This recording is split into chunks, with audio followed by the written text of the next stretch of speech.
जिस जगह अभी आप और मैं रहते हैं, ये जमीन आज से 400 करोड़ साल पहले उबलते और दहकते लावे से ढकी हुई थी, जिसका टेम्परेचर 5000 डिग्री सेल्सियस से भी ज्यादा था। हर तरफ आग, गर्मी और ऐसी खतरनाक जहरीली गैसेस थी जिसमें सांस लेना नामुमकिन था, जिन्होंने पूरी जमीन को अपने अंदर ढक रखा था। ना ही यहाँ सूरज की रोशनी आती थी और ना ही यहाँ पानी की एक भी बूंद मौजूद थी। जिंदगी का कोई नामो निशान तक नहीं था, क्योंकि यहाँ का टेम्परेचर इतना ज्यादा था कि अगर कोई भी क्रिएचर यहाँ कदम रखता तो चंद लम्हों के अंदर राख बन जाता। लेकिन फिर अचानक ऐसा क्या हुआ कि हजारों डिग्री जितनी ये गर्म जमीन ठंडी पड़ने लगी, और न सिर्फ ठंडी बल्कि बिलियंस ऑफ स्टार्स और प्लैनेट्स के इस यूनिवर्स में सिर्फ एक इकलौती ऐसी जगह बनी जहाँ जिंदगी मुमकिन हुई। जमीन पर ये दरख्त, ये पानी, इंसान और जानवर कहाँ से आए और क्यों, जानते हैं आज की इस वीडियो में। कहानी हमारे अर्थ की।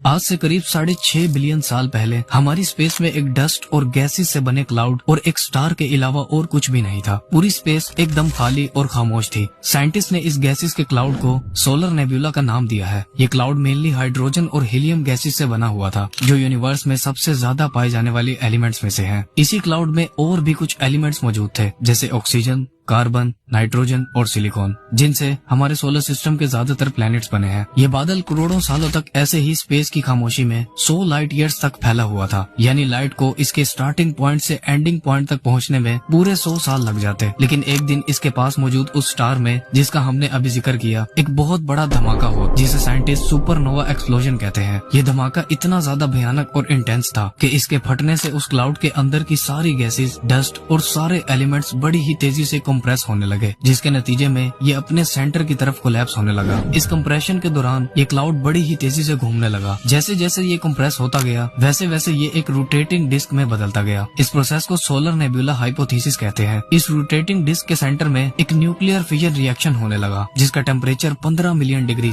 यानी 1.5 करोड़ डिग्री से भी ज्यादा था, जिससे हमारा सूरज यानी सन अपने फॉर्मेशन में आया था, जिसके अंदर भी न्यूक्लियर फिजन रिएक्शन से ही एनर्जी, हीट और लाइट बनती है। सन हमारे सोलर सिस्टम का 99.76% मास खुद अकेला होल्ड करता है, जबकि बचे हुए 0.14% में बाकी सभी प्लैनेट्स, मून्स, कॉमेट्स और एस्ट्रॉइड्स वगैरह बनते हैं।